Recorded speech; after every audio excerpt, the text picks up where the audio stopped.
But as an artist, The Boy Must Be Crazy was his first introduction into the world of music. 2 years later, he brings Matero in the house, but this coincides with a very trending meme. Mukapia!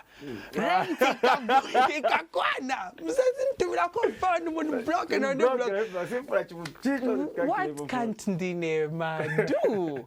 How are you doing? I'm doing great, man. How are you doing? I'm good. It's good to see you. Good to see you too. You've gained a lot of weight. Aye. And I always, these days, I always say this. The beauty of doing these interviews is seeing a lot of growth within the creatives themselves. Yeah. Where you sit, we see A-listers to people that just put out their first song. Yeah. And every time they show up different. They show up new. They show up, you know, a different person. And I think that's been your story as well, that there's been a lot of growth that people have seen from Ndine Emma. But I want to focus, my first question, I want to focus solely on the industry.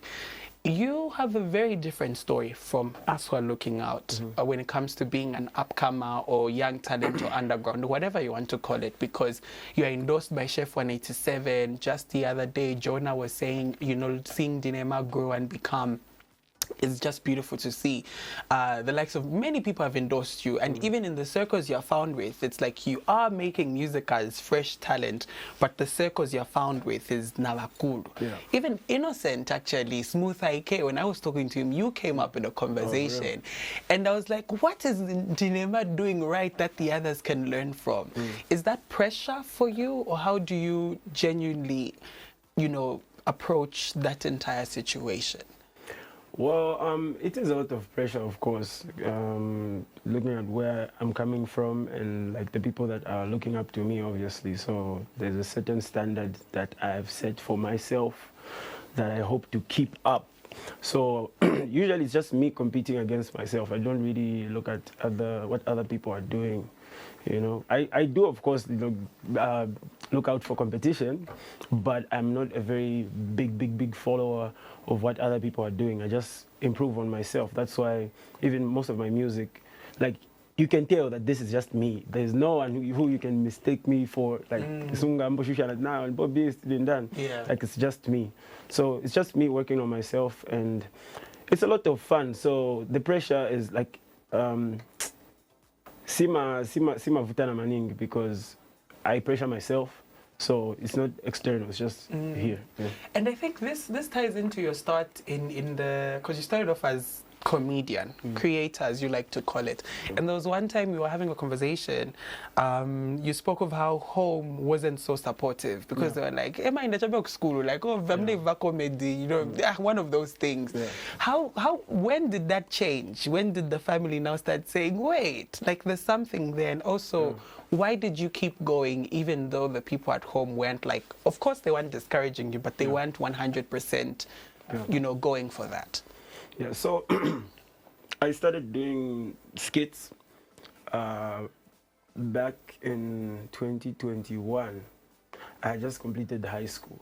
So, you know, before you blow, obviously, like when you're doing comedy, it doesn't really look right. Like everything is okay in your head until you make it. But the support came early from them, but it just happened when people started giving me support, like outside. That's when they really accepted the fact that, okay, this guy has chosen to do this, because they really had no choice either way. I was still gonna do it.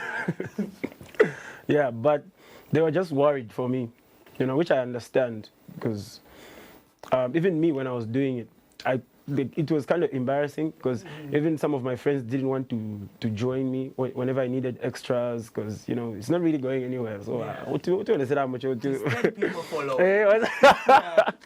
Literally, yeah.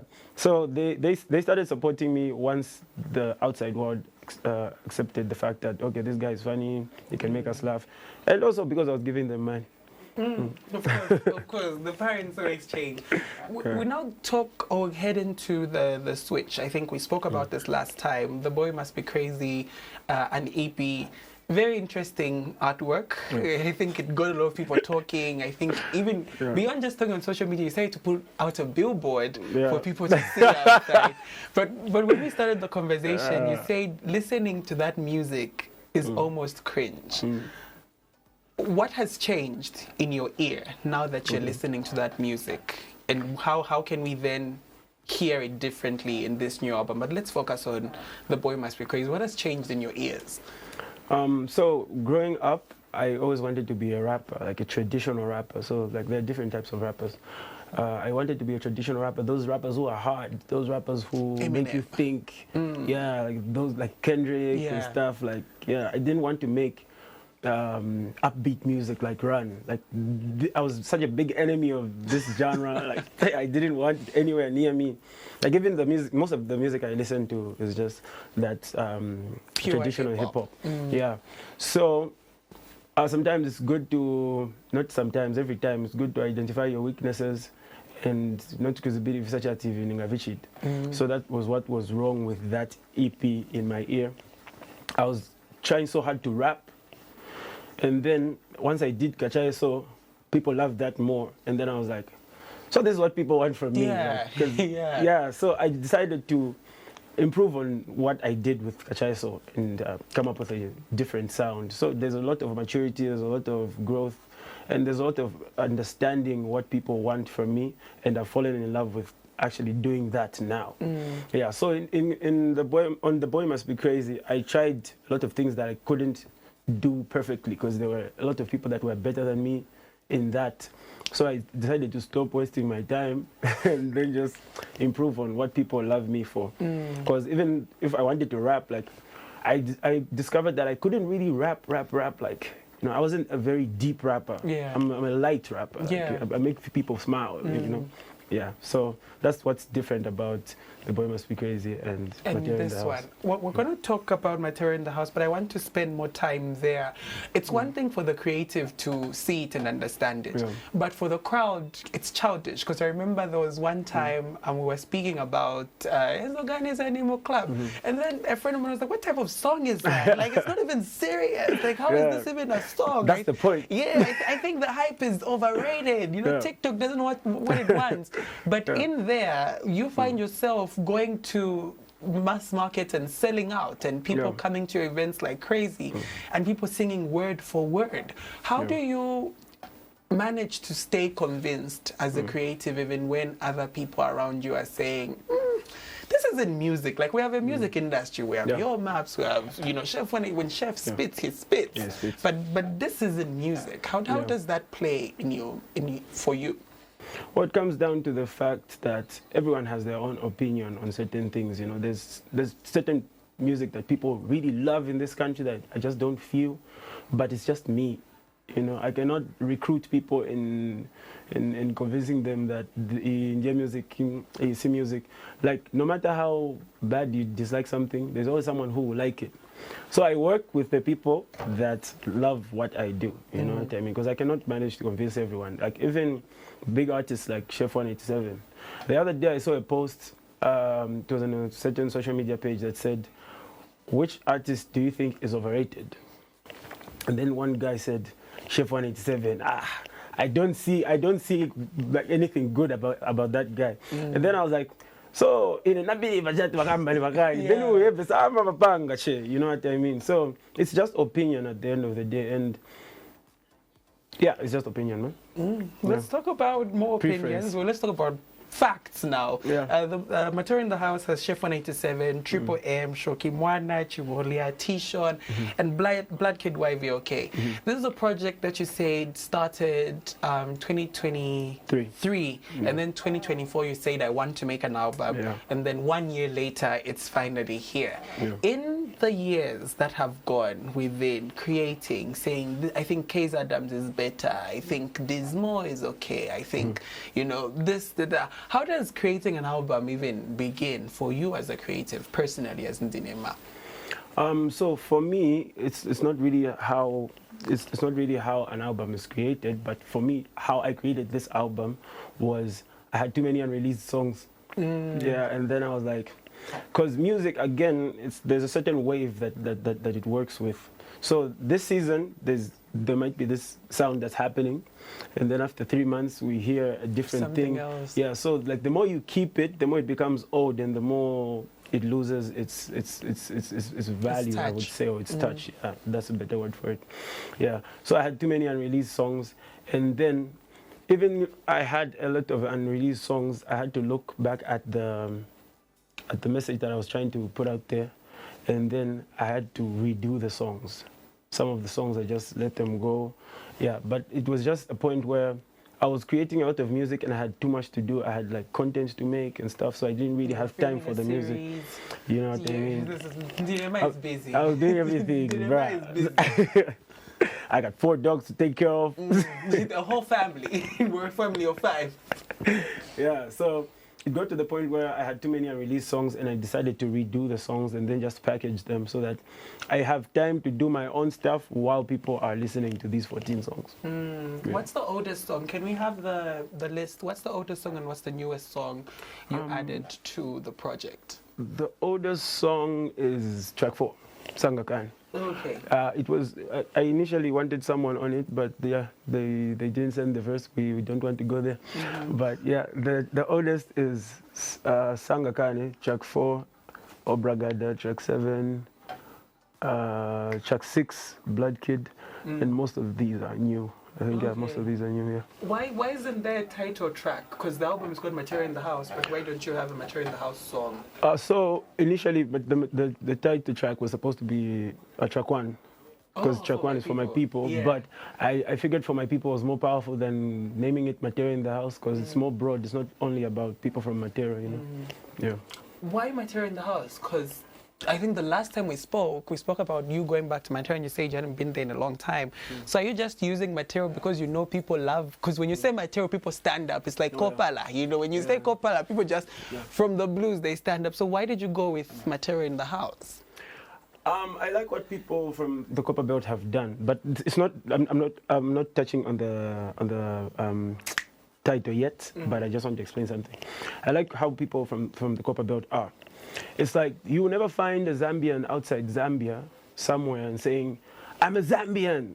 You know what I mean? They always try to disguise it and they just say they're African and stuff. But if you find a Nigerian, the other day I was at a certain party, and then one guy, he's from Nigeria and he knew me from Josh Tufani. So he was like, "Oh, my brother, I like you. I'm going to buy you champagne. I want to show you that I'm Nigerian." You know what I mean? We don't have that in Lusaka. It's only on the Copper Belt. Like, no one will ever say, but away from that, Matero in the House that's why it's a whole sentence. It's Matero, in the house. So it's just a dream that I had back home. You know, that's why the artwork is me sitting in a room with like portraits and stuff.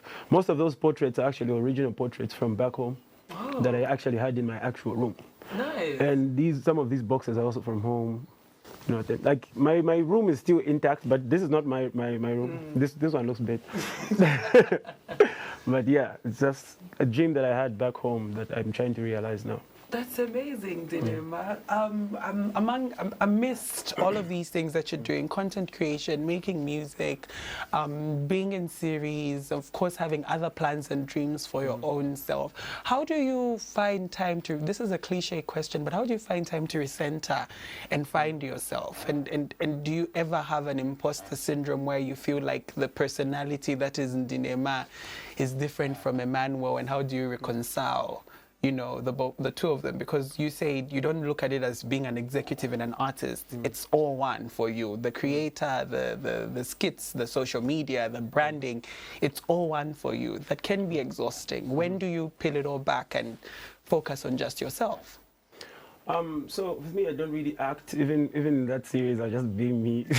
I saw it. I said this is Ndine Emma on a regular, you know? Yeah, it's just me. Although I don't really, like, people expect it sometimes when they meet me in public to act like that, but that's not how I am in public. But when I'm with my friends, that character that you see in my skits, that's just the way I am. That's me on a normal day. So I never really take a day off. It's just me being me every day.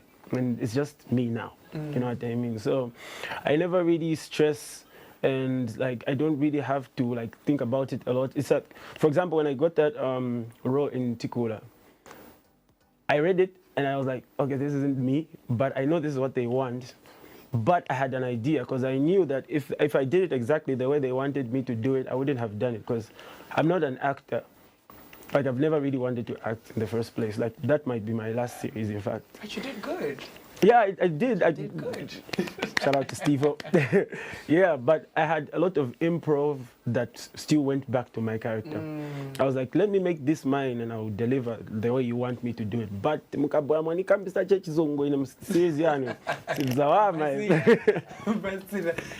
need to wrap up, but my last question is, this year, like any other year, has been crazy for the industry, but I think this year, as the years progress, the fights become louder, the commotion becomes crazier. Sad. It's a lot of dragging, a lot of camps, a lot of revelations. There was this thing about boom play. At the beginning of the year, there was the whole dandy crazy thing with the funeral. What's your advice for staying out of industry politics, but still being in the industry for someone who's watching as an artist? Yeah, so there are certain youngsters or people, I wouldn't really call them youngsters, but they are some of them are youngsters that text me and they're like, big man, I want to become famous like you. So I usually ask them, like, why do you want to become famous? You know what I mean? Because most of these things I had to learn the hard way. I had to learn while I was learning on the job. You know what I mean? So with a lot of people, like this drama that people get themselves into, some of them, they just want it to be like that, you know? It all comes back to character. Like ngati ndiye modiration. Like monga money single voka magamba. Singa sibatikize nyambo voka magamba na muntu because I'm not mentally strong. If I get in a fight with someone, I might do something stupid. So I stay out of I might say something really bad that it will still come back to me. So ni maona sininga kwa ni says because ndina wachifukushi.